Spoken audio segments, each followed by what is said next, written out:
நம்ம இது வரைக்கும் நம்ம விஎம் லா அகாடமி மூலமாக ட்ரான்ஸ்ஃபர் ஆஃப் ப்ராப்பர்ட்டி ஆக்டில் என்ன பார்த்தோம்னா செக்ஷன் 1 முதல் 53A வரையில் அதாவது எக்ஸ்பிளனேஷன்ஸ் நம்ம பார்த்தோம். என்ன பார்த்தோம்? எக்ஸ்பிளனேஷன்ஸ் பார்த்தோம். அதுக்கப்பால் என்ன கேட்டிங்கன்னா சேல்னா என்ன அப்படின்னு ஷேர் அப்படின்னா என்னங்கிறதையும் பார்த்தோம். இந்த இதை பொறுத்த வரைக்கும் ட்ரான்ஸ்ஃபர் ஆஃப் ப்ராப்பர்ட்டி இது எப்படியெல்லாம் ட்ரான்ஸ்ஃபர் ஆகும், யாருக்கெல்லாம் அதில் ட்ரான்ஸ்ஃபர் பண்ணுறதுக்கான காம்பிடன்சி இருந்தது, அது என்ன மாதிரியெல்லாம் ட்ரான்ஸ்ஃபர் ஆகும், அதுக்கான தேவைகள் என்ன அப்படின்னு பார்த்தோம். அது மாதிரி சேல் அதாவது விற்பனை, என்னங்க விற்பனை, இதில் வாங்குபவர் விற்பவருக்கான தகுதிகள், வாங்குகிற சொத்தின் பொருட்டு உள்ள விவரங்கள், அதுக்கப்புறம் ப்ராப்பர்ட்டி எப்படி இது பெர்மனன்ட் ட்ரான்ஸ்ஃபராக இருக்கும். இது பெர்மனன்ட் ட்ரான்ஸ்ஃபர் ஆகும். என்ன பணம் கொடுத்துட்டா சொத்து மாறி போகும். ஆனால் நம்ம இப்போ பார்க்க போகிறது என்ன அப்படின்னு கேட்டிங்கன்னா மார்ட்கேஜ்னால் என்ன? மார்ட்கேஜுங்கிறது அடமானங்க. என்னது? அடமானம். மார்ட்கேஜ்னா என்ன அப்படிங்கிறத பார்க்க போகிறோம். மார்ட்கேஜ்னா என்ன அப்படிங்கிறது ரொம்ப ஒரு முக்கியமான இந்த ட்ரான்ஸ்ஃபர் ஆஃப் ப்ராப்பர்ட்டி ஆக்டில் முக்கியமான போர்ஷனாக இருக்கிறது இந்த மார்ட்கேஜ் தான் அப்படின்னு சொல்லலாம். இதுக்கு தான் அதிகப்படியான செக்ஷன்ஸ் கவர் ஆகிருக்கு. 58லேருந்து 104 வரையிலும் அந்த மார்ட்கேஜ் சம்மந்தமாக மார்ட்கேஜ்னா என்ன, மார்ட்கேஜ்னா என்ன, மார்ட்கேஜோட இன்ட்ரெஸ்ட் என்ன இருக்கும் அப்படிங்கிறதெல்லாம், அதுக்கப்புறம் மார்ட்கேஜ் ரிடம்ஷன் என்ன, போர்க்ளோசல் கிளாக்னா என்ன அப்படிங்கிறதெல்லாம் சொல்கிறாங்க. இப்போது இதில் யார் பார்ட்டிஸ் யார் அப்படிங்கிற போது நீங்கள் முதல்ல இதில் ஒரு இம்மூவபிள் ப்ராப்பர்ட்டி டெம்பரரியாக ட்ரான்ஸ்ஃபர் ஆகும். சரியா? இது பெர்மனன்ட் ட்ரான்ஸ்ஃபர் ஆகிறது அது சூழலுக்கு அந்த மாதிரி மாறும். ஏன்னா மார்ட்கேஜினுடைய கேரக்டர்ஸே 6 இருக்குது. இருந்தாலும் பெரும்பாலும் டெம்பரரி ட்ரான்ஸ்ஃபர் தான் இருக்கும். இப்போது மார்ட்கேஜர் அப்படின்னா இவர் அடமானம் வைக்கிறவர், அடமானம் வைப்பவர். இவர் மார்ட்கேஜி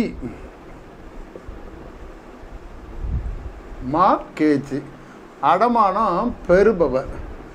அதுக்கப்புறம் இந்த 2 சொல்லாடல் தான் பெரும்பாலும் இருக்கும். சரியா? அப்போது இதில் என்ன இருக்கணும் அப்படின்னு கேட்டிங்கன்னா இந்த மார்ட்கேஜை பொறுத்தவரைக்கும் பார்ட்டிஸ் இருக்கணும். அப்போ பார்ட்டிஸ் இவங்க 2 பேரும் தான். யாருங்க? மார்ட்கேஜர் அண்ட் மார்ட்கேஜி தான் என்னவாக இருக்காங்க, பார்ட்டிஸாக இருப்பாங்க. அதுக்கப்புறம் என்ன இருக்குன்னா there must be a transfer of an interest. அதில் ஏதாவது ஒரு பலன்கள் மாறுபட்டிருக்கணும். யாருக்கு? அடகு வைப்பவர் மூலமாக அடகு பெறுபவருக்கு அந்த சொத்து போய் சேர்ந்துருக்கணும் அப்படிங்கிறதான். அதில் நலன்கள் இருக்கணும் அப்படிங்கிறது. அதுக்கப்புறம் ரிஜிஸ்ட்ரேஷன் என்ன இருக்கணும்? ரிஜிஸ்ட்ரேஷனும் இதில் இருக்கணும் அப்படின்னு ஒரு விஷயத்தை சொல்கிறாங்க. அப்போது மார்ட்கேஜி இன்ட்ரெஸ்ட்டு என்ன இருக்குது? இன்ட்ரெஸ்ட்டு அதில் ஒரு நலன் கருதப்படக்கூடிய ட்ரான்ஸ்ஃபர் ஆஃப் ஆன் இன்ட்ரெஸ்ட். என்ன இன்ட்ரெஸ்ட்டு அப்படின்னு கேட்டிங்கன்னா அந்த சொத்தின் பேரில் ஒரு நலன்கள் கருதப்பட்டிருக்கணும். அதுக்கப்புறம் ரிஜிஸ்ட்ரேஷன் இருந்துச்சுன்னா அதுதான் சரியானதும் கூட. சரியா? இதுதான் மார்ட்கேஜுங்கிற பொறுத்த வரைக்கும் கொடுத்துருக்கக்கூடிய செக்ஷன் 58 இருக்கக்கூடிய டெஃபினேஷன். இது தான் மார்ட்கேஜுக்கு இதில் ஒரு செக்ஷனில் கொடுத்துருக்காங்க. அதுக்கப்புறம் கைண்ட்ஸ் ஆஃப் மார்ட்கேஜஸ். இப்போ அடுத்து நம்ம பார்க்குறது என்ன கேட்டிங்கன்னா எத்தனை வகையான மார்ட்கேஜ் இருக்குது அப்படின்னு ஒரு கேள்விகள் கேட்குறாங்க. கைண்ட்ஸ் ஆஃப் மார்ட்கேஜ் அப்படின்னு வச்சுக்கோங்க. எத்தனை இருக்குது அப்படிங்கிறத பொறுத்த வரைக்கும் ஒன்று சிம்பிள் மார்ட்கேஜ்,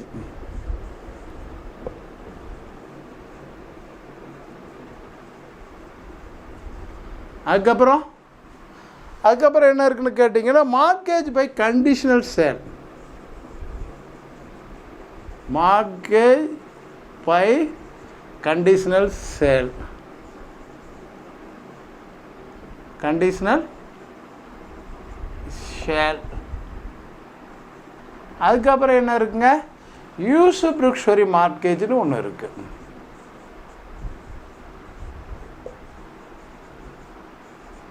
யூசுப்ருக்ஷரி மார்ட்கேஜ் அப்படின்னு இருக்குது.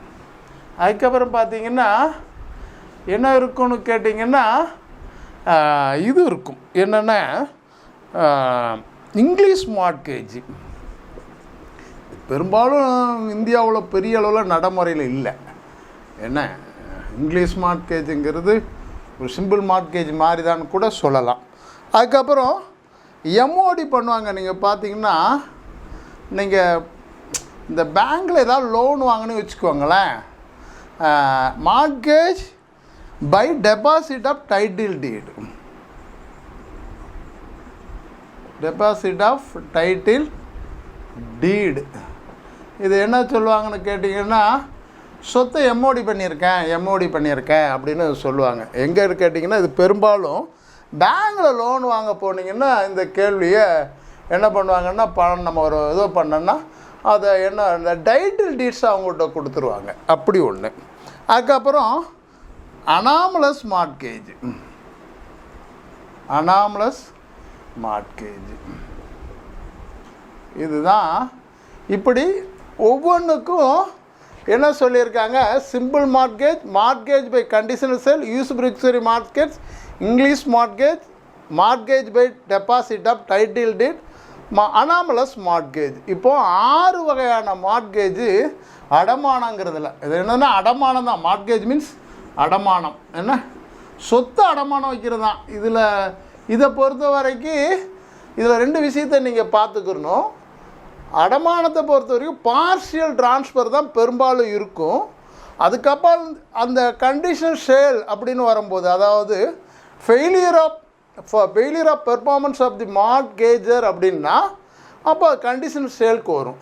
இது ஒன்று. நீங்கள் இதுக்கப்புறம் இதில் ஒன்று தெரிஞ்சுக்கிற வேண்டிய விஷயம் கேட்டிங்கன்னா, மார்ட்கேஜுக்கும் பிளட்ஜுக்கும் உள்ள ஒரு இதை பார்க்கணும். பிளட்ஜு அப்படின்னு வந்தீங்கன்னா நீங்கள் எங்கே வரணுன்னா கான்ட்ராக்ட் ஆக்டுக்கு வரும் இந்த பிளட்ஜ் அப்படின்னா. அப்போது மார்ட்கேஜை பொறுத்த வரைக்கும் என்ன அடமானம் வைக்கிறாங்க, சொத்து, அதாவது இம்மூவபிள் ப்ராப்பர்ட்டியை அடமானம் வைப்பாங்க. பிளட்ஜை பொறுத்த வரைக்கும் எதாக இருக்கும், மூவபிள் ப்ராப்பர்ட்டி தான் அடகு வைப்பாங்க. அடகு வேறு, அடமானம் வேறு. என்ன இதை நீங்கள் ரெண்டையும் புரிஞ்சுக்கணும். பிளட்ஜு என்பது அடகு கடை வைக்கிற மாதிரி. அது பாணிங்கிற வேர்டு வரும். இதில் மார்ட்கேஜின்னு வரும். சரியா? இதில் சிம்பிள் மார்ட்கேஜ் அப்படின்னா திரும்ப நான் மேலே உள்ளதை அழிச்சிட்டு திரும்ப ஒவ்வொன்றுக்கும் செக்ஷன் போட்டு வரிசையாக சொல்கிறேன். கைண்ட்ஸ் ஆஃப் மார்ட்கேஜை மட்டும் அழிச்சிக்கிறேன். சரியா? பிளட்ஸையும் அழிச்சிக்கிறேன், ஏன்னா அது தேவைப்படலை. இப்போது சிம்பிள் மார்ட்கேஜ் அப்படின்னு வச்சுக்கோங்க. 58B இருக்குங்க. எதில் இருக்குது? செக்ஷன் 58Bயில் சிம்பிள் மார்ட்கேஜ்னால் என்னென்னு இருக்குது. அதானது என்னன்னு கேட்டிங்கன்னா, சொத்து யார்கிட்ட இருக்கும் சிம்பிள் மார்ட்கேஜை பொறுத்த வரைக்கும், மார்ட்கேஜர் அடமானம் வைப்பவர்கிட்ட தான் என்ன இருக்கும், சொத்து இருக்கும். அதுக்கப்புறம் அவர் என்ன பண்ணால் வாங்கிய கடனை ஒப்படைக்கணும். ஒரு டைம் குறிப்பிட்டிருந்தால் அந்த டைமுக்குள்ளே, அதாவது பீரியடுக்குள்ளே ஒரு காலம் குறிப்பிட்டிருந்தால் அந்த காலத்துக்குள்ளே. அதுக்கப்புறம் அடமானம் வைத்து அடமான சொத்தை விற்றாவது கடனை அடைக்க உடன்படணும். அதுக்கப்புறம் ஒரு காலம் அதாவது விற்கிற மாதிரி சூழல் இல்லை, அந்த சொத்தை பொறுத்த வரைக்கும் சித்தார்த் தான் அதுக்கு அந்த பணத்தை ரீபே பண்ணணும்னா விற்கிறதுக்கும் உடன்பாடு கொள்ளணும் அப்படின்னு ஒரு விஷயத்தை சொல்லுது. அதுமாதிரி அடமானம் பெற்றவர் என்ன பண்ணலாம் அப்படின்னு கேட்டிங்கன்னா, ரைட் டு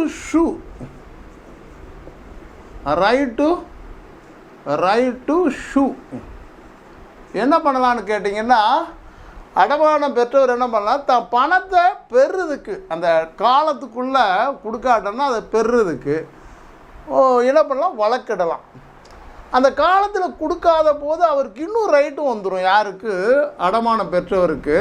அதன் பேரில் இருக்கிற இன்ட்ரெஸ்ட் காலம் கடந்து போச்சுன்னா அதன் பேரில் அந்த பணத்தின் பேரில் ஒரு இன்ட்ரெஸ்ட்டை கிளைம் பண்ணலாம். என்ன இன்னொரு விஷயத்தை நான் சொல்லிடுறேன். மார்ட்கேஜி ப்ரீமியம் ஆஃப் ரெண்டு இல்லையா, அதுக்கப்புறம் ட்ரான்ஸ்ஃபர் ஆஃப் ப்ராப்பர்ட்டி.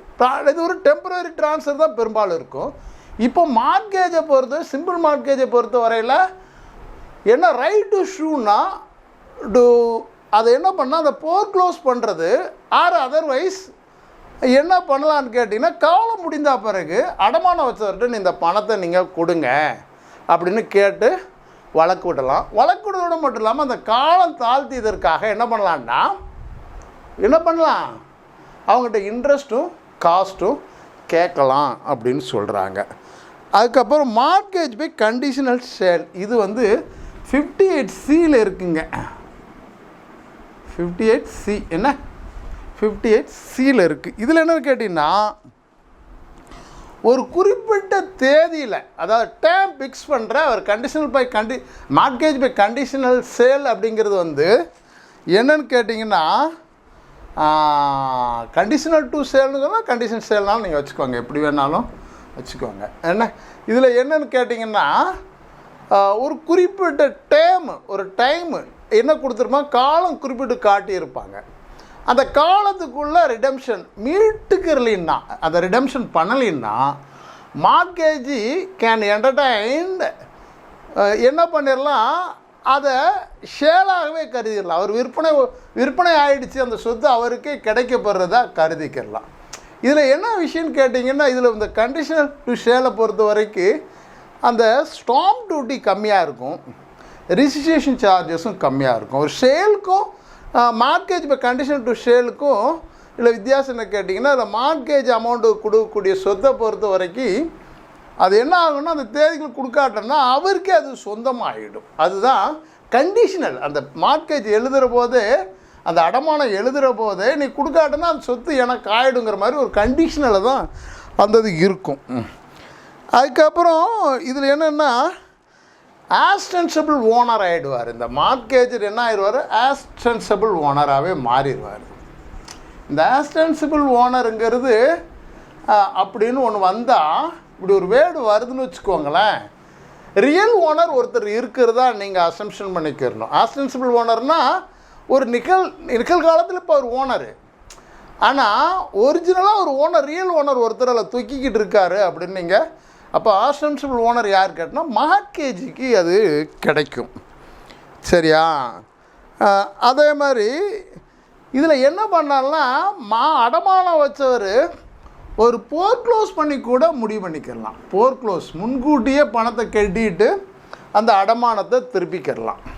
போர்க்ளோசிங் நோட்டீஸ் கொடுத்துட்டு அந்த அடமானத்தை திருப்பிக்கிறலாம். இதில் வேறு வகையான சட்ட நடவடிக்கைகள் பெரும்பாலும் இருக்கிறது இல்லை. இதுதான் இந்த இதை பொறுத்த வரைக்கும். அதுக்கப்புறம் யூசுப்ருக்ஷரி மார்ட்கேஜ், இதில் நீங்கள் ஒன்று புரிஞ்சுக்கணும்.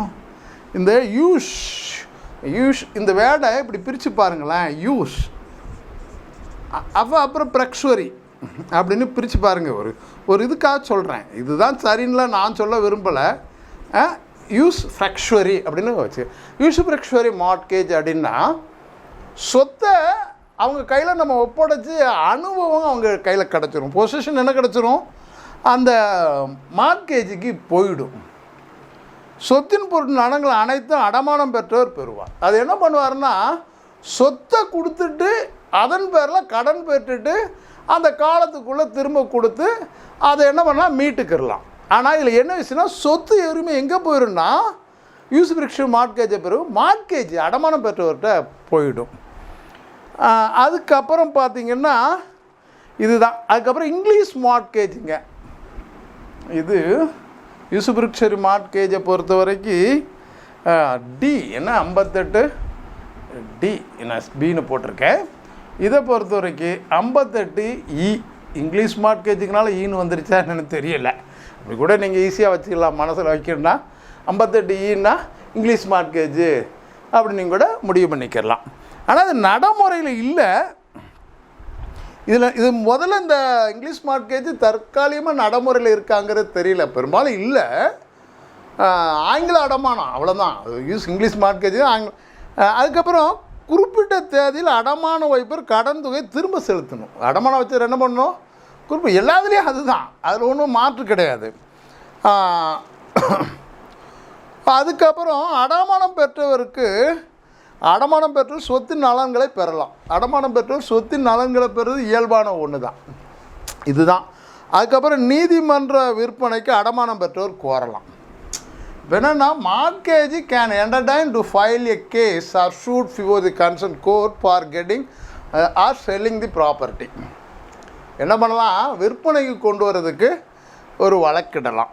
இதுதான் இந்த இங்கிலீஷ் மார்ட்கேஜை பொறுத்த வரைக்கும் இருக்கிறது. அப்புறம் mortgage by deposit of title deed. இது பெரும்பாலும் நீங்கள் பார்த்தீங்கன்னா, இப்போ நீங்கள் ஒரு பேங்கில் போய் வீடு கட்டுக்க கடன் கேட்டிங்கன்னா அவங்க என்ன பண்ணுவாங்கன்னா, இடம் உங்கள்கிட்ட தான் இருக்கும். ஒரு வீடு கட்டவே கேட்கணும், நீங்கள் வீடு கட்டவே செய்யலாம். அவங்க பணமும் கொடுப்பாங்க, அதில் எந்த பிரச்சனையும் கிடையாது. ஆனால் உங்கள் ஒரிஜினல் டீடு எங்கே இருக்கும்னா பேங்கில் இருக்கும். எங்கே இருக்கும்? பேங்கில் இருக்கும். இது இந்த மாதிரி விஷயங்களை பொறுத்தவரை ஒரிஜினல் டீடு அங்கே இருக்கிற போது நீங்கள் ஏதாவது ட்ரான்ஸ்ஃபர் பண்ண முடியாது, வேறு ஏதாவது ஒரு என்கம்பரன்சஸை க்ரியேட் பண்ண முடியாது. அப்போது உங்களுடைய original documents vested with the bank, அதில் நோ டவுட்ஸ். சரியா? அந்த மாதிரி உங்கள் ஒரிஜினல் டாக்குமெண்ட்டை வச்சுக்கிட்டு, ஆனால் பொசஷன் யார் கையில் இருக்குன்னா மார்ட்கேஜ், ஐ மீன் யார் கையில் இருக்கும்? மார்ட்கேஜர் கையில் இருக்கும். யார்? அடமானம் வச்ச கையில் உடைமை இருக்கும். ஆனால் மூலப்பத்திரம் யார் கையில் இருக்குன்னா பேங்க் கையில் இருக்கும், ஐ மீன் மார்ட்கேஜ் கையில் அது இருக்கும். அந்த மாதிரி அதன் மூலமாக கடன் பெற்றால் அதுக்காக உள்ளது தான் இதுதான் இதில் பெரும்பாலும் இருக்கிறது. அதாவது இது ஒரு ஈக்விட்டபிள் மார்ட்கேஜ் சொல்லலாம். ஈக்விட்டபிள்ங்கிறதுனா equity of law, equity of justice இப்படின்னு கூட நீங்கள் அதை பிரிச்சுக்கலாம். சரியா? அதே சமயத்தில் பணத்தை கொடுத்துட்டு என்ன பண்ணலாம்? திருப்பி கொள்ளலாம். எல்லா அடமானமும் அப்படி தான் பெரும்பாலும். ஏன்னா இதில் என்ன விஷயம்னா, இந்த mortgage by deposit of title டீடை பொறுத்த வரைக்கும் ரிஜிஸ்ட்ரேஷன் மஸ்ட் அப்படின்னு இல்லை. ஆனால் ரைட்டிங் அண்ட் சைனிங்னு ஒரு வேர்டு இருக்குது. என்ன இருக்கணும்? எழுதப்பட்டு கையொப்பமிட்டப்பட்டதாக இருக்கணும். ஆனால் ரிஜிஸ்ட்ரேஷன் மஸ்ட்டுன்னு ஒன்று இல்லை. ஆனால் இப்போ பெரும்பாலும் நடைமுறையில் என்ன பண்ணுறாங்கன்னா, இது 58F என்ன, நீங்கள் அதை வேறு இது பண்ணிக்கிறாங்க. என்ன அதில் 58F சரியா? அதில் என்ன பண்ணலாம்? ரிஜிஸ்ட்ரேஷன் பண்ணுமா வேணாமா அப்படின்னு கேட்டால், ரிஜிஸ்ட்ரேஷனுங்கிறது இட் இஸ் ஆப்ஷனல் அப்படின்னு கூட இதை நம்ம சொல்லலாம். ஆனால் என்ன இருக்கணும் அப்படின்னு கேட்டிங்கன்னா, அதில் ஒரு ஆவணங்கள் கொடுக்கப்பட்டுள்ளது, மூல ஆவணங்கள் கொடுக்கப்பட்டுள்ளது அப்படின்னு எழுதி கைப்பமிட்டிருக்கணும். அப்போது இதில் இந்த இடத்துல தான், இந்த கேஸில் தான் நம்ம என்ன பண்ணுவோன்னு கேட்டிங்கன்னா, இந்த விஷயத்தில் தான் அதிகமான கேஸ் கோர்ட்டுக்கு வரும். இது பேங்கை விட்டுருங்க, பேங்க் வந்து ரிஜிஸ்ட்ரேஷன்லாம் பணம் கொடுக்க மாட்டான், அதில் எந்த மாற்றம் இல்லை. ஆனால் மற்ற கேஸில் என்ன பண்ணும் அப்படின்னு கேட்டிங்கன்னா, கடன் வாங்கியிருப்பான், ஒரிஜினல் டீடை நம்மகிட்ட கொடுக்காம என்னன்னு ஒரு செராக்ஸை கொடுத்துருப்பான். அதில் ஃப்ராடுன்னு 58F கரெக்டாக தான். அது ஃப்ராடு நடக்கிற இடம் அங்கே தாங்கன்னா எஃப்னு கூட சொல்லலாம். அதில் என்ன பண்ணுவாங்கன்னா, ஒரிஜினல் டீடு எங்கே இருக்கும் அவங்களே இருக்கும், நம்மகிட்ட ஒரு செராக்ஸ் காப்பி கொடுத்துட்டு பண்ணியிருப்பான். ஆனால் நம்ம என்ன பண்ணியிருக்கோம்னா, அதில் எழுதப்படாமல் இருக்கும், சில இடத்துல எழுதியிருப்போம். அப்போ இதில் என்ன விஷயம்னா, ரிஜிஸ்ட்ரேஷன் வேணும் அப்படிங்கிற ஒரு விஷயத்தில் 17 ஆஃப் ரிஜிஸ்ட்ரேஷன் ஆகிட்டு போகும்போது 100 ரூபீஸ்க்கு மேலே போயிடுச்சுன்னா ரிஜிஸ்ட்ரேஷன் வேணும், கம்பல்சரி ரிஜிஸ்ட்ரேஷன் வேணும். ஆனால் இந்த இதில் எழுதப்பட்டிருந்தாலே போதும், எழுதி கைப்பற்றிருந்தால் போதும், நீட் நாட் பி ரிஜிஸ்டர்டு அப்படிங்கிறான். அப்போ இந்த இடத்துல தான் நம்ம என்ன பண்ண முடியும்னா, ஆஸ் எ ப்ராக்டிசிங் லாயர் எந்த மாதிரி இல்லை, இதில் நிறையா கேஸ் அண்ட் ஹேண்ட்லிங்கை வரும்போது தான் உங்களுக்கு இது எப்படின்னு உங்களுக்கு தெளிவாக சொல்ல முடியும். இதில் இஷ்யூஸ் நிறைய வரும். சரியா? என்ன அதுக்கப்புறம் அடமானம் பெற்றவர் என்ன பண்ணலான்னா, பணத்தை திரும்ப பெறதுக்காக என்ன பண்ணலான்னா நீதிமன்றத்தை நாடலாம். அது எல்லாத்துலேயும் உள்ளது தான், அதில் ஒன்றும் மாற்றும் கிடையாது. இதுதான். அதுக்கப்புறம் அனாமலஸ் மார்ட்கேஜுங்கிறது இது ஒரு இன்ஸ்டால்மெண்ட் ஸ்கீம்னு கூட சொல்லலாம். அனாமலஸ் மார்ட்கேஜுங்கிறது எப்படி பண்ணலாம்? ஒரு இன்ஸ்டால்மெண்ட்டாக கூட அந்த பணத்தை கொடுத்து பண்ணிக்கிறலாம். இது பெரும்பாலும் இந்த கதம்ப அடமானம்னு சொல்லுவாங்க அப்படின்னு சொல்லலாம். இதை நீங்கள் எப்படின்னா கதம்ப அடமானம்னு இதை சொல்லுவாங்க தமிழில். இதை பொறுத்த வரைக்கும் மோஸ்ட்லி இங்கே என்ன கிடையாதுன்னா, இது எதில் இருக்குன்னு அடுத்து நீங்கள் பண்ணிடக்கூடாது, ஜியில் இருக்குது. என்ன 58Gயில் இருக்குது. அதனால் கிராண்டுன்னு கூட சொல்லலாம். இதில் ஒன்றும் பெரிய அளவு கொஸ்டின் வர்றதில்லை. இந்த இதில் இந்த இதுதான் ஒட்டுமொத்த mortgage. Simple mortgage, mortgage by conditional to share, அதுக்கப்புறம் usufructuary mortgage, English mortgage, mortgage by deposit of title deed, anomalous mortgage. இந்த 6 மார்க்கேஜில் தான் என்னென்னா இந்த விஷயத்தை பொறுத்த வரைக்கும் அடுத்து இருக்கக்கூடியதை அடுத்து நம்ம பார்ப்போம். சரியா? அதுக்கப்புறம் ரைட்ஸ் அண்ட் லயபிலிட்டிஸ் ஆஃப், அதுக்கப்புறம் என்ன இருக்குது, இந்த மார்க்கேஜுக்கு இருக்கக்கூடிய ரைட்ஸு, லயபிலிட்டிஸு அப்படிலாம் ஒன்று இருக்குது. அதெல்லாம் இருந்தால் தானே அவன் எப்படி செயல்படணும்னு சொல்ல முடியும்.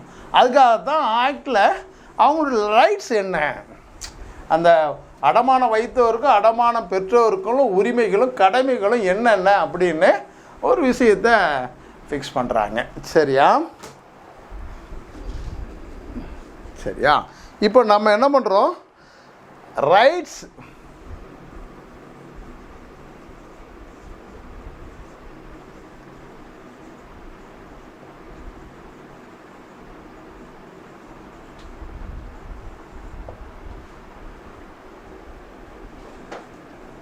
மார்க்கேஜர். என்ன மார்க்கேஜர் தான், அதாவது அடமானம் வச்சவருக்கு என்னென்ன உரிமைகள், கடமைகள், பொறுப்புகள் என்னென்னலாம் இருக்குது அப்படின்னு பார்ப்போம். சரியா? ரைட் டு ரெடீம் என்ன பண்ணலாம், இது right to redeem. Right to redeem. ரெடீம்ங்கிறது மீட்கிறது, மீட்டொப்படைப்புன்னு சொல்லலாம். மீட்டொப்படைப்பு, மீட்கிறதுன்னு சொல்லலாம். நீங்கள் எப்படி வேணாலும் அதை முடிவு பண்ணிக்குவாங்க. Right to redeem. Application to third party interest of the retransfer to mortgage. இது இன்னொன்று என்ன இருக்குன்னு கேட்டிங்கன்னா 60A ஒரு கால் தேவைப்படுது, இந்த 3வது நபருக்கு ட்ரான்ஸ்ஃபர் பண்ணி இல்லைன்னா மார்க்கேஜ் பண்ணி இன்னொருத்தருக்கு அந்த மார்க்கேஜுக்கு பணம் கொடுக்குற சூழல் ஏற்பட்டால் அவர் அதை என்ன பண்ணலான்னா பண்ணிக்கலாம். ரைட் டு ரெடீம்ங்கிறது மீட்டொப்படைப்பு. ஒரு கால் தேவைப்பட்டுச்சுன்னா அதே சொத்து தான், அந்த சொத்தை என்ன பண்ணலாம், மீட்டொப்படைச்சிட்டு 3வது நபருக்கு மார்க்கேஜில் இருக்கிற போதே 3வது நபருக்கு வச்சுட்டு அதன் பேரில் கூட நம்ம அதை பண்ணிக்கிறலாம் அப்படிங்கிறது. அதுக்கப்புறம் right to inspection and protection of documents. என்ன பண்ணணும், right to inspection and protection of documents. அதையும் இது ஒன்றும் இல்லை, அந்த டாக்குமெண்ட்ஸை பார்க்குறது வைக்கிறது எல்லாமே அதை பொறுத்து இருக்கிறது தான். அதுக்கப்புறம் right to redeem separately and simultaneously. அப்புறம் 61 இப்படி ஒன்று சொல்கிறாங்கங்க செக்ஷன். இப்போது சில நேரத்தில் அடமானம் வைக்கிறவரு என்ன பண்ணுவாருன்னா 3-4 சொத்து அடமானம் வைக்கலாம், 3-4 பேருக்கு வரிசையாக வேறு சொத்துக்களை அடமானம் வைக்கலாம். அப்போது ஒவ்வொன்றா திருப்புறதா இல்லை எல்லாத்தையும் சேர்த்து திருப்புறதான்னா அந்த அடமானம் வச்சவர் என்ன விரும்புகிறாரோ அதை மாதிரி செப்பரேட்லேயும் பண்ணலாம், சைமல்டேனியஸ் ஒரே நிலையிலையும் அதை என்ன பண்ணிக்கிறலாம், மீட்கிறது தான். மீட்கிறதுக்கான அந்த ரிடெம்ஷன் என்ன பண்ணலான்னா ஒரே நிலையிலும் எல்லாத்தையும் கொடுக்கலாம், இல்லை ஒவ்வொரு ஆளுகளாக பிடிக்கலாம், இல்லை சேர்த்து வச்சு கூட என்ன பண்ணலாம், மீட்டுக்கிறலாம். அப்படிங்கிறத பற்றி ஒரு கால அடமானம் வைத்தவர் 2க்கும் மேற்பட்ட அடமானம் வைத்திருந்தால் எவ்வாறு திருப்புவது என்பது குறித்து 61 செக்ஷன் 61 சொல்லுது. அதுக்கப்புறம் இதில் அதுக்கு அடுத்து இருக்கிறது right to usufructuary mortgage to recover possession. இப்போ யூசுஃபெக்சுவரி மார்க்கேஜாக இருந்தால் அதான் சொன்னேன். ஏன்னா யூசுஃபெக்சுவரி மார்க்கேஜுக்கும் மற்ற மார்க்கேஜுக்கும் உள்ள வித்தியாசம் என்ன கேட்டிங்கன்னா, யூசுஃபெக்சுவரி மார்க்கேஜில் சொத்து யார்கிட்ட போயிடும், அடமானம் பெற்றவன்கிட்ட போயிடும். அடமானம் யார் வாங்கினானோ அவனுக்கு போயிடும். சரியா? ஆனால் அந்த இதை ரெக்கவர் பண்ணுறது, அந்த பொசிஷன், அந்த உடைமையை திரும்ப பெறதுக்கு ரைட் இருக்குது. இதுக்கு என்ன சொன்னால் செக்ஷன் 62 சொல்கிறான். சரியா? அதுக்கு அப்பால் அக்சஷன் டு மார்க்கேஜ்டு ப்ராப்பர்ட்டி 63.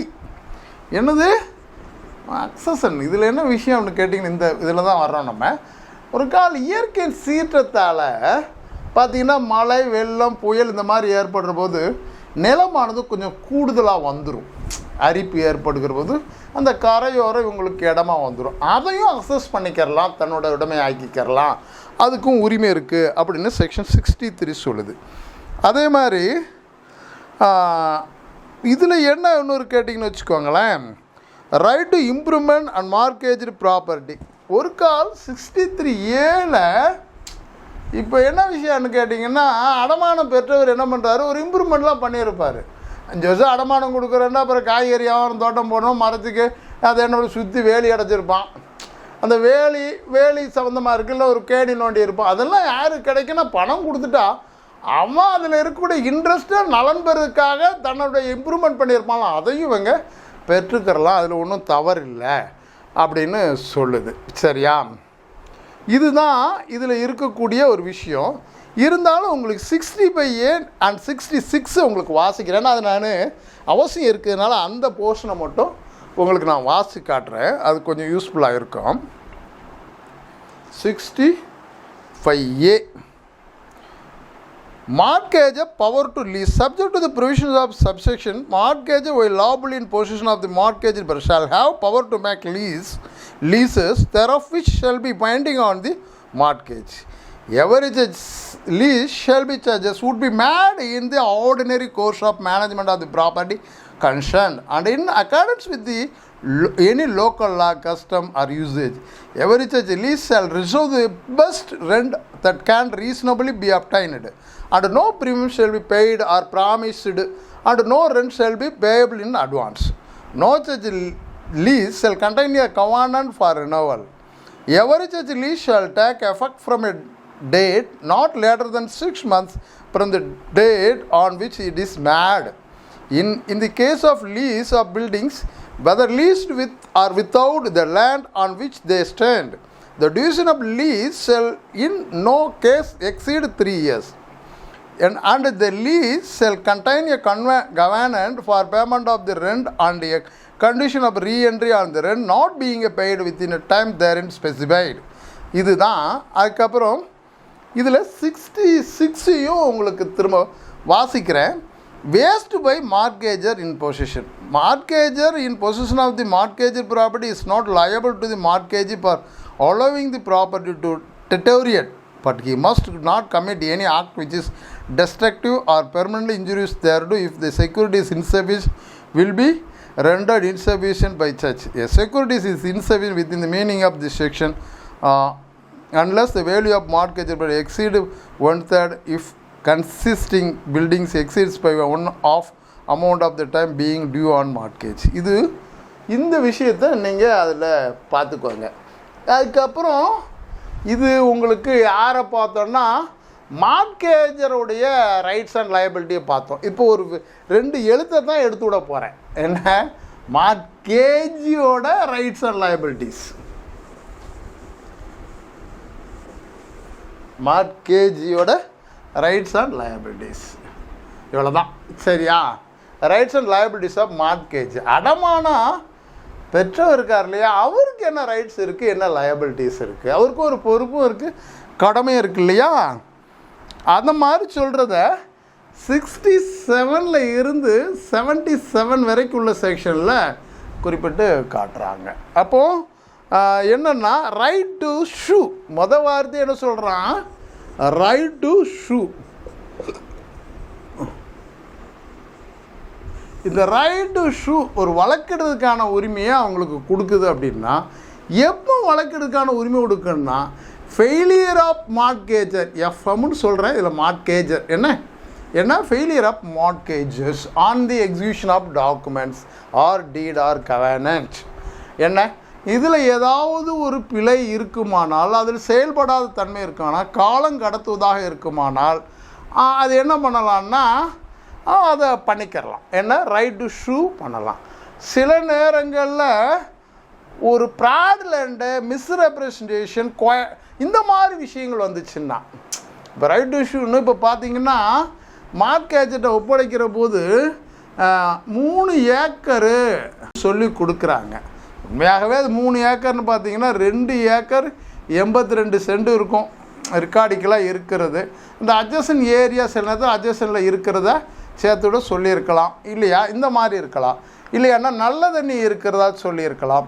அது பார்த்திங்கன்னா அது சவர் தண்ணியாக இருக்கும். அப்போ என்ன பண்ணுவாங்கன்னா அந்த மார்ட்கேஜு போர்க்ளோஸ் பண்ண விரும்பலாம். அந்த எக்ரிமெண்ட்டை அல்ல அந்த டீடை, அந்த மார்ட்கேஜுடைய டீடை என்ன பண்ணலாம், அந்த அந்த அவங்க வகுத்துக்கிட்ட விஷயத்தில் அவங்க வெளியேற விரும்பலாம். அப்போ அந்த மாதிரியும் இருக்கலாம் ஒன்று. இன்னொரு பக்கம் காலம் கடந்து போனதுக்கு அப்பால் மார்ட்கேஜர் பணம் கொடுக்காமல் காலம் நமுத்துற போது அதுக்கு என்ன பண்ணலாம், ஒரு நோட்டீஸை கொடுத்துட்டு அதன் பேரில் என்ன பண்ணலாம், ஒரு வழக்கிடலாம். அதான் ரைட் டு ஷூ. சரியா? அதுக்கப்புறம் இதை நான் வாசிக்கிறேன் பாருங்கள். 67A இருக்குது. சில நேரங்களில் அடமானம் வைப்பரும் அடமானம் பெப்பரும் ஒரு சொத்தினையோ பல சொத்துக்களோ அடமானம் பெற்றிருப்போம் ஒரு வழக்கோ அல்லது பல வழக்குகளையோ அடமான சொத்துக்களின் பொருட்டு வழக்கிடலாம். இன்னொரு பக்கம் பார்த்திங்கன்னா இதில் 2-3 வழக்கு போடுறதா இல்லை தனித்தனியாக வழக்கு போடுறதா, அந்த அடமானம் பெற்றோர் பல சொத்துக்கள் அடமானம் பெற்றிருந்தால் ஒன்றாவும் போடலாம் பலவாகவும் போடலாம் அப்படின்னு 67Aல ஒரு போர்ஷனில் இது ஒரு அமெண்ட்மெண்ட் ப்ரொவிஷன் தான். சரியா? ஏன்னு வருதுன்னாவே ஒரு அமெண்ட்மெண்ட் இருக்குது அப்படின்னு தான் அர்த்தம். சரியா? அதுக்கப்புறம் என்னென்னு கேட்டால் right to sue for mortgage money 68 இருக்குது. ஒன்றில் என்ன இருக்குது, மார்ட்கேஜ் மணிக்காகவும் ஒரு வழக்கிடலாம் அப்படின்னு சொல்கிறான்.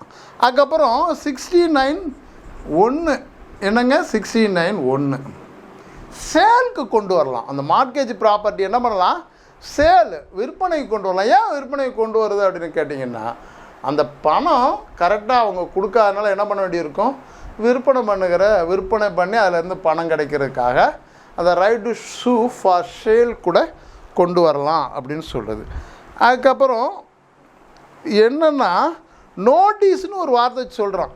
என்ன பண்ணணும்னா எதுவாக இருந்தாலும் 3 மாத நோட்டீஸ் கொடுத்துட்டு தான் வழக்கு போட முடியும். இந்த ப்ரொவிஷன் மார்ட்கேஜை பொறுத்த வரைக்கும் before filing the case issue notice என்ன மாதம் 3 மாதம் முன்னால் தான் கொடுக்கணும். அதுக்கப்புறம் டேமேஜஸ் ஏதாவது அதில் ஒரு அந்த விஷயத்தில் டேமேஜஸ் இருந்துச்சுன்னா அதையும் கேட்டு வழக்கிடலாம், கோரலாம். Right to appoint A receiver என்ன பண்ணலாம், right to appoint A receiver ஒரு பொறுப்பாளரை அப்பாயிண்ட் பண்ண சொல்லி ஒரு சொத்து பாதுகாவலர் அப்பாயிண்ட் சொல்லி அதன் பேரில் அந்த வழக்கு முடிகிற வரைக்கும் லாபங்களை பெறுதா இல்லையாங்கிறத பற்றி ஒரு ரிசீவர் அப்பாயின்மெண்ட் பண்ண சொல்லி ஒரு மனு போடலாம். இப்போ ரிசீவர் அப்பாயின்மெண்ட் அப்படிங்கும்போது நீங்கள் சிபிசி தான் போகணும்.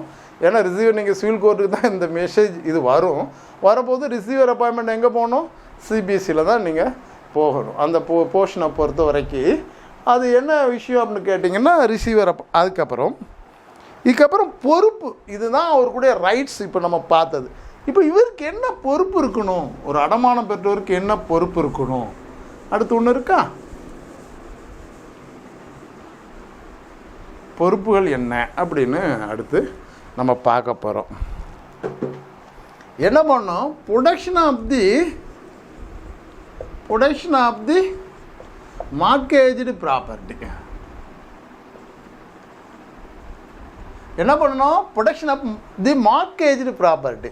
ஒரு ப்ருடன்ட் மேன், ஒரு சாதாரண மனுஷன் எப்படி ஒரு சொத்தை பாதுகாப்பணும் அந்த அளவுக்காவது அதில் என்ன பண்ணணும், ஒரு பாதுகாப்பு தரணும். அதுக்கப்புறம் என்ன கேட்டிங்கன்னா 2 டியூஸ் எதாவது இருந்தால் அதையும் என்ன பண்ணிக்கிறலாம், கொடுத்துடணும், வசூல் செய்திட வேண்டும். தேவைப்படும் பொழுது சீர் செய்யணும். அந்த இடத்த பொறுத்த வரைக்கும் இந்த மார்ட்கேஜ் ப்ராப்பர்ட்டியை பொறுத்த வரைக்கும் வேறு ஒருத்தருடைய ஆக்கிரமிப்போ இல்லை வேறு ஏதாவது அழிவுக்கோ ஏற்படுற மாதிரி பண்ணக்கூடாது. அதை சீர் செய்து தான் வச்சுருக்கணும்.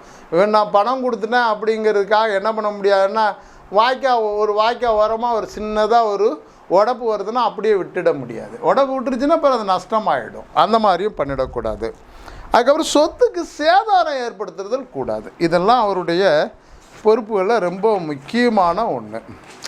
அதே சமயத்தில் ப்ரொடியூஸ் தி அக்கௌண்ட்ஸ் என்ன பண்ணணும், என்ன பண்ணணும், அக்கௌண்ட்ஸை பொறுத்த வரைக்கும் ஒப்படைச்சிடணும். அப்படின்னா தான் அதில் வரக்கூடிய ஏன் அக்கௌண்ட்ஸை ஒப்படைக்கணும்னா சில நேரத்தில் டேக்ஸஸ் ஏதாவது இருக்கும், டியூஸ் ஏதாவது இருக்கும், இல்லைன்னா வேறு ஏதாவது ஒரு அசைன்மெண்ட் பை கவர்மெண்ட் ஏதாவது ஒரு ஆர்டர் போட்டிருக்கோம். அந்த மாதிரி அக்கௌண்ட்ஸ் இருந்தால் அதை ஒப்படைக்கணும் அப்படிங்கிறது தான். இது தாங்க மார்ட்கேஜஸ் உடைய ரைட்ஸ் அண்ட் லயபிலிட்டிஸை பார்த்தோம். இதுக்கப்புறம் நம்ம என்ன பார்க்க போகிறோம் அப்படின்னா, அதை மீட்கிறது எப்படி, ரிடம்ஷன் பண்ணுறது எப்படி, அடுத்து என்ன பண்ண போகிறோம், இது அடுத்த போர்ஷன் தான் இது சொல்லலாம். அடுத்த போர்ஷன் அதை ரிடம்ஷன் ஆஃப் தி மார்ட்கேஜ் அப்படின்னு, மார்ட்கேஜ் ப்ராப்பர்ட்டின்னு கூட சொல்லலாம். என்ன அதுதான் கரெக்டான வார்த்தையும் கூட.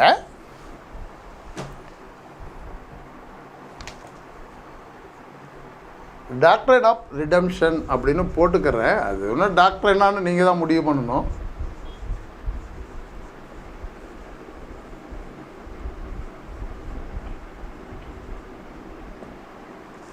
டாக்டரைன் ஆஃப் ரிடம்ஷன் அப்படின்னா இது என்னென்னா, to get the mortgaged property back by paying the principal டெப்ட் அண்ட் இன்ட்ரெஸ்ட். ரிடம்ஷன் அப்படிங்கிற வேர்டுக்கு என்னன்னு கேட்டிங்கன்னா, என்ன பண்ணணும், அசல் ப்ளஸ் வட்டியை கொடுத்துட்டு திருப்பிடணும். பிற அசல் மட்டும் கொடுத்துட்டு வட்டியை தரமாட்டேன் அப்படின்னு சொல்ல முடியாது, ரெண்டும் சேர்த்து தான் கொடுக்கணும். அப்படின்னா தான் அதில் மீட்க முடியும். அதுக்கப்புறம் the right of redemption of is staged a right which cannot be furthered by condition which impairs of present redemption. என்ன அதுக்கப்புறம் mortgage shall not become irrevocable and proviso to the effect is void. இது அடுத்து சொல்கிறது, under section 60 of DP Act of any time of at the principal money to recur to the mortgage to recovery of mortgage property to him. இதில் என்ன பண்ண வேண்டியிருக்குன்னா, இந்த பணத்தை கொடுத்துட்டா, இல்லை கேட்குற போது கொடுத்துட்டா, இல்லைன்னா அந்த காலம் முடிந்ததுக்கப்புறம் கொடுத்துட்டா, எந்த இடத்துல எந்த நேரத்தில் எந்த தேதியில் நம்ம கொடுக்குறோம் அப்படிங்கிறதெல்லாம் குறிப்பிட்டு காட்டி அதை கொடுத்துட்டா அது முடிஞ்சது. அதுக்கப்புறம் இப்போ என்ன விஷயம்னா, ரொம்ப முக்கியமான right to redeem and the right to foreclosure or coextensive. இப்போ இந்த வேர்டை நீங்கள் உங்களுக்கு நடத்தியிருக்கேன், கோஎக்ஸ்டென்சிவ். எங்கே போய் பாருங்கள், இப்படி ஒரு வேர்டை நான் சொன்னேன். இது எங்கே இருக்குது அப்படின்னு கேட்டிங்கன்னா, செக்ஷன் 128 ஆஃப் கான்ட்ராக்ட் ஆக்டில் இருக்குது, ஐசிஏல இருக்குங்க. இது சூரிட்டிஸுங்கிற ஏரியாவில் வரும், சூரிட்டிஸுங்கிற ஏரியாவில் கோஎக்ஸ்டென்சிவ். இப்போது ஃபோர்க்ளோசரும் முன்கூட்டியே அடமானத்தை திருப்புறது, அப்புறம் காலம் கடந்ததுக்கு அப்பால் உரிய வகையில் திருப்புறது, வட்டியும் முதலும் கொடுத்துட்டு, அதே மாதிரி அடமானம் பெற்றவரை ஃபோர்க்ளோஸ் பண்ணி முன்கூட்டியே பணம் பெறுறது, ரெண்டுமே ஒரே நிலையில் தான் போய் சேரும். அதான் ஒரே நிலை தான். கோஎக்ஸ்டென்சிவ்னா ரெண்டு சமமான இடத்துல தான் அது போகும் அப்படிங்கிறத சொல்கிறாங்க. இதுதான் இந்த இதை பொறுத்த வரைக்கும் உங்களுக்கு இருக்கக்கூடிய விஷயம். அடமானத்தை பொறுத்து உள்ள கடனை அடைப்பதில் கடன்காரர்களை பொறுத்து யாருக்கு முன்னிலை கொடுத்து, அடுத்து என்னன்னு கேட்டிங்கன்னா, இதுதான் ரிடம்ஷனை பொறுத்த வரைக்கும் இருக்கக்கூடிய விஷயம். இது பெரும்பாலும் செக்ஷன் 60 இதை சம்மந்தமாக குறிப்பிட்டு காட்டியிருக்காங்க. Section 60 of TP act. இதுக்கு அப்பால் என்ன கேட்டனா, ப்ரியாரிட்டி யாருக்கு கொடுக்கறது. இப்போ அடுத்து என்னன்னு கேட்டிங்கன்னா, அடுத்து ப்ரியாரிட்டி யாருக்கு கொடுக்கறது. டாக்டரேட்னா ப்ரியாரிட்டின்னு போட்டுக்கலாம், இல்லை ப்ரியாரிட்டினே போட்டுக்கிறேன். அதனால் ஒரு கொள்கையும் கிடையாது, முடிவும் கிடையாதுன்னு நினச்சிக்கிறாதீங்க. ப்ரியாரிட்டின்னு கூட ப்ரியர் ஆர் ப்ரியாரிட்டி என்ன எப்படி வேணாலும் நீங்கள் வச்சுக்கோங்க, சரியா. அடமானத்தை பொறுத்துள்ள கடனை அடைப்பதில் கடன்காரரை பொறுத்து யாருக்கு முன்னிலை கொடுத்து கடனை அடைக்க வேண்டும் என்பதே ப்ரியாரிட்டி. என்ன பண்ணணும், யாருக்கு முதல்ல பணத்தை கொடுக்கறது. இப்போ ஒரு கடன்காரர் இருக்கிறாரு, கடனை கொடுக்கணும், கடன் கொடுக்க வேண்டிய நபர் 4-5 இடத்துல கடன் வாங்கியிருக்காருன்னா, இப்போ யாருக்கு ப்ரியாரிட்டி கொடுக்கணும் அப்படிங்கிறதுல முதல் வந்தவர் முதலாகவும் இறுதியாக வந்தவர் இறுதியாகவும் தான். எப்படி ஒருத்தர் ஏ என்பவர் BCDEF அப்படின்னு ஒரு 5 பேர்கிட்ட கடன் வாங்கியிருக்காருன்னா, ஏட்ட 1/1/2009, இதில் 2010, இது எஃப் வந்து 2012, இது வந்து 2011, இது 2010 8வது மாதம். அப்போ யார் முதல்ல வந்தாங்களோ யார்கிட்ட முதல்ல கடன் வாங்கினாரோ அவர்கிட்ட முதலாகவும் இறுதியாக கடன் வாங்கினாரோ அப்போ அந்த பீரியாரிட்டி எப்படி இருக்கணும்னா முதல் வந்தவருக்கு முதலாக இறுதியாக கடன் வாங்கி இறுதியாகவும் கொடுக்குற மாதிரி தான் இருக்கும். இதில் விதிவிலக்கு இது மாதிரி விதிவிலக்கு இருக்கும், இதுக்கும் விதிவிலக்கு இருக்கும் இல்லையா. இது எதுக்கு வராதுன்னா ஃப்ராடு, மிஸ்ரெப்ரசன்டேஷன், கிராஸ் நெக்லிஜென்ஸ், இதுக்கெல்லாம் இந்த இது பீரியாரிட்டிங்கிறது பீரியர் வராது, முன்னுரிமைங்கிறது வராது. இதுதான் இதை பொறுத்த வரைக்கும் நீங்கள் இதை எப்படி இந்த கடன் தொகை எப்படி கொடுக்கறது, அடமானம் பெற்றவர் எப்படி பணத்தை திரும்ப கொடுக்கறதுனா இந்த பீரியாரிட்டி தான் வகைப்படுத்த முடியும் அப்படின்னு சொல்கிறாங்க.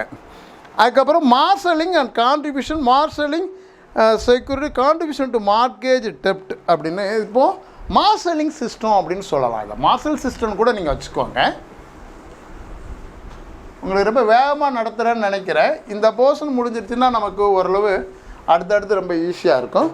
இது சிஸ்டம் ஆஃப் மார்ஷல்னு சொல்லலாம், இருந்தாலும் நான் மார்ஷல்னே போட்டு வச்சுக்கிறேன். என்ன மார்ஷல், இது மார்ஷல்னால் வரிசை தான். இப்படி இது அந்த வரிசை கடன் கொடுக்கறதுக்கு, எது பீரியருங்கிறது கடன் கொடுக்கறதுக்கு. என்ன இது கண்டிஷன்ஸ் என்ன, இதில் செக்ஷன் 81 to 82 தான், 2 செக்ஷனில் குறிப்பிட்டு காட்டுறாங்க. என்ன இதில் என்னன்னு கேட்டிங்கன்னா marshalling is a rule of equity தான், ஒரு இதான் சரியா. அதுக்கப்புறம் இதில் என்ன விஷயம்னு கேட்டிங்கன்னா ரெண்டாவது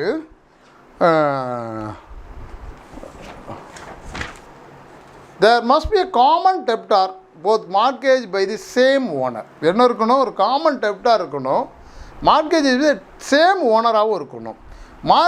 marshalling applies only when there are different reasonable out of the several properties of the one common debtor. அதுக்கப்புறம் no prejudice shall cause to first mortgage, சரியா. அதுக்கப்புறம் no prejudice shall cause to the other encumbrances. இதுதான் இதில் எப்படி இருக்கணும் அப்படின்னு கேட்டிங்கன்னா இதில் எப்படி அந்த பணத்தை திருப்பிக்கிறது அப்படிங்கிறத பொறுத்து தான் சொல்கிறாங்க. இதுதான் இதை நீங்கள் என்ன பண்ணணும், ஈக்விட்டியை தான் இதில் அப்ளை பண்ணணும். நீதிமன்றமோ இல்லை அந்த பார்ட்டிஸோ ஈக்விட்டி தான் அப்ளை பண்ணி கொடுக்கணும். இதுக்கப்புறம் கான்ட்ரிபியூஷன் டு மார்கேஜ் டெப்ட். அப்புறம் கான்ட்ரிபியூட் அப்படின்னா என்ன அப்படின்னா to give a common object or stock to lend support. அதுக்கப்புறம் contribution to act of contributing a share a subscription பண்ணுறதான். அதை எப்படி சப்ஸ்கிரைப் பண்ண போகிறோம். கான்ட்ரிபியூஷன் டு மார்கேஜ் டெப்ட் ஹேஸ் பின் எக்ஸ்பிளைன்டு. எப்படின்னு கேட்டிங்கன்னா contribution settles right of mortgages of several properties or of several shares in one property இருக்கும், சரியா. அதுக்கப்புறம் securities are made to contribute to the debt so that the whole liabilities may not be thrown on out of some of them only. Contribution is given to the secondary preferences. பெரும்பாலும் தனி பொறுப்பு அல்ல, அடமான சொத்தின் மீது உள்ள பொறுப்பு. இது ஒரு பர்சனல் லயபிலிட்டிஸ் கிடையாது. என்ன கிடையாது, பர்சனல் லயபிலிட்டிஸ் கிடையாது. இது என்ன பொறுப்பு, அடமான சொத்தின் பேர் உள்ள பொறுப்பு தானே தவிர பர்சனல் லயபிலிட்டின்னு இதை சொல்லிட முடியாது. மேலும் அடமான சொத்தின் பொருட்டு கடன் தொகையை பிரிப்பு என்பது ப்ரொபோஷன். என்ன பண்ணணும்னா ப்ரொபோஷன் தான் பண்ணணும், விகிதாச்சாரம் தான் ப்ரொபோஷன். எப்படின்னு கேட்டிங்கன்னா இப்போது ஏ 10 ரூபா கொடுத்துருக்கிறார் கடன், பி 20 ரூபா கொடுத்துருக்கிறார், சி 40 ரூபா கொடுத்துருக்கிறார். இப்போ எப்படி கடனை பிரிக்க முடியும் அப்படின்னு கேட்டிங்கன்னா இவருக்கு சிக்கு 40 ரூபா வருது, அதனால் பெரும் பணக்காரருக்கு கொடுக்காம விட முடியுமானா முடியாது. இதே மாதிரி 20 ரூபா கொடுத்துருக்கணும். இப்போ இந்த ப்ரொபோஷன் வந்துன்னா 5, 10, 20 இப்படி தான் ப்ரொபோஷன், இந்த விகிதத்தில் தான் பிரிக்க முடியும் அப்படிங்கிறது தான். இது எப்படி கான்ட்ரிபியூட் பண்ணுறதுங்கிறது இப்படி தான் கான்ட்ரிபியூட் பண்ண சொல்கிறாங்க, சரியா. அதுக்கப்புறம் சப்ரோகேஷன், லீகல் சப்ரோகேஷன், கன்வென்ஷனல் சப்ரோகேஷன்.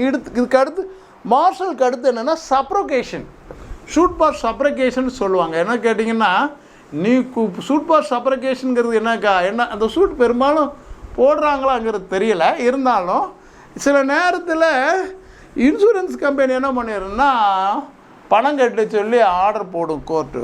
அதுக்கப்புறம் இன்சூரன்ஸ் கம்பெனிக்கு இன்னொரு டைரக்ஷன் கொடுக்கும். ஒரு காலையில் தொடர்பு இல்லாமல் இருந்துச்சுன்னா நீங்கள் அந்த பார்ட்டிகிட்ட இந்த பணத்தை கலெக்ட் பண்ணிக்கோங்க அப்படின்னு. அப்போது சப்ரோகேஷனுங்கிறது என்னது, இன்னொரு உரிமை இருக்கிறதா தான் அதை சொல்லலாம். என்ன அப்போது லீகல் சப்ரோகேஷன் இல்லை, லீகல் சப்ரோகேஷன். அதுக்கப்புறம் என்ன இருக்குது? கன்வென்ஷனல் சப்ரோகேஷன்.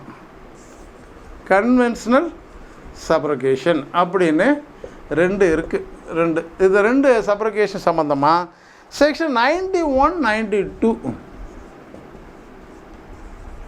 இதில் தான் என்ன சொல்லுது, சப்ரோகேஷன்னா என்ன அப்படின்னு திரும்ப நான் வாசிக்கிறேன்.